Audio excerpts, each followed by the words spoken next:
I feel that what I've created, what I'm bringing through in a moment, is actually sparking another soul and amplifying their soul song.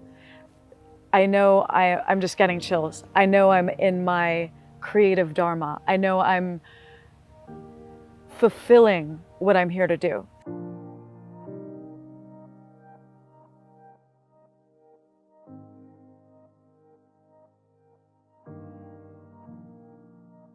Hi, I'm Mariko Pitts, the core synergist of the Holo Movement. It's a pleasure to be here with you. My passion and purpose in life is to embody more love on the planet. In this episode, we feature a dear friend of mine, Kristin Hoffmann, who is Juilliard trained, musician, singer, producer, that actually left major record labels to make conscious music.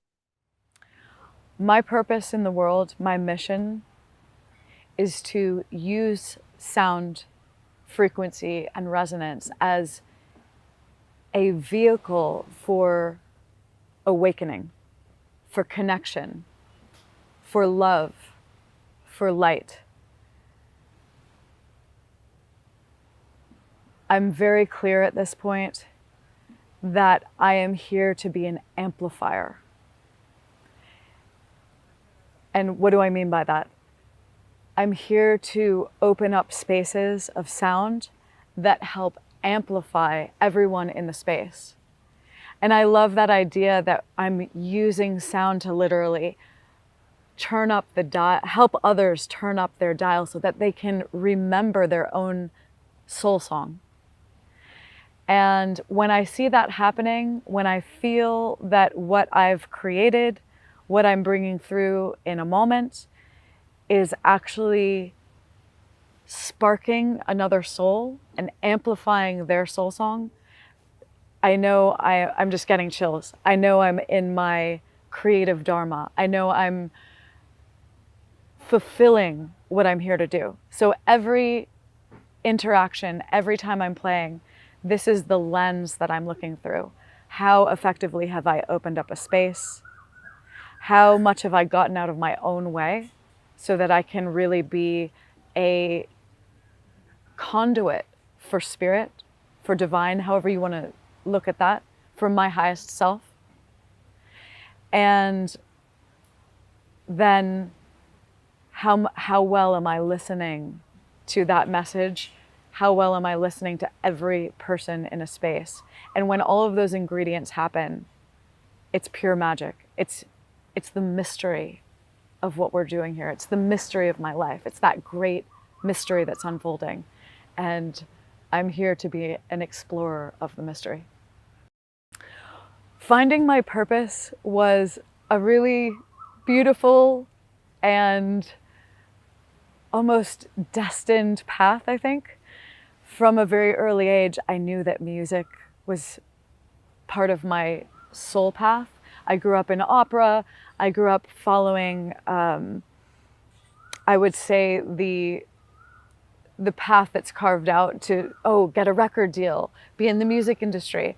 And at a younger age, I thought, when that happens, that'll be success. I will have landed. And actually in late teens, early 20, I signed my first record deal. I was with Capitol Records. And then after that, I was with Interscope Records for a few years.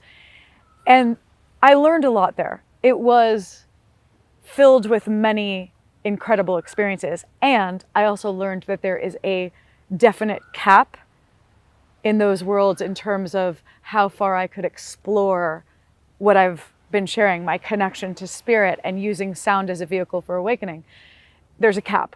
You have to really exist within a narrow space, I think, in the mainstream music industry. So really, I feel like my truest expression and my alignment with my mission began the day I left the last major label. And within a week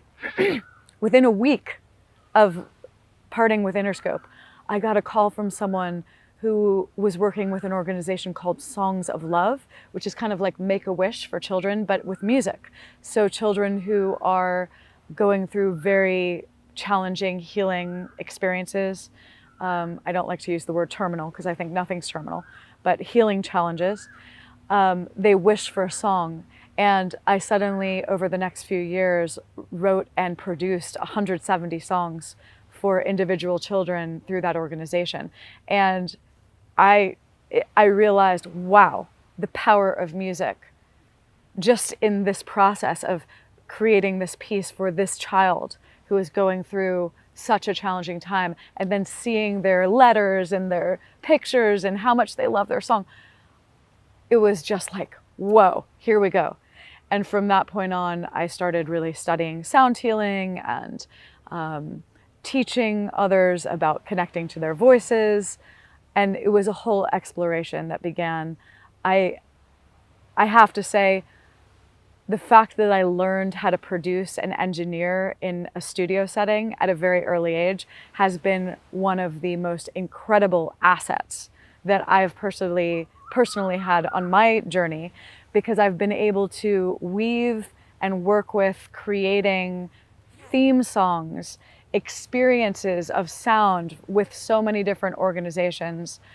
And I feel that more than just what I do musically, those skills in the studio have been leverage points for me to really express my mission. For those who feel stuck or stagnant in their life's journey, who are looking for their purpose,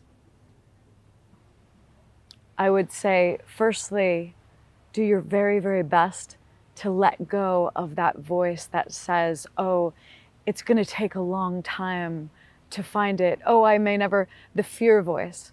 Just find the courage, even for 1 hour, to let go of that fear voice. And then dream into something. Maybe it's sound. Maybe it's just signing up for a sound bath. If sound speaks to you, I think it's a great medium. But dream into some experience that you can gift yourself that can help to just spark you again. I have seen so many people receiving sound bath cry, release, and say, come out on the other end and say, oh my gosh, I just had a vision or a memory of some part of myself that I haven't thought of in years, and I've been searching for something. And this memory, this gift just came through, and now I'm gonna go do this or that. So I would say, just trust that it can happen instantaneously. You can be re-sparked instantaneously. So be listening. Give yourself creative gifts to put yourself in a space where you might just be inspired.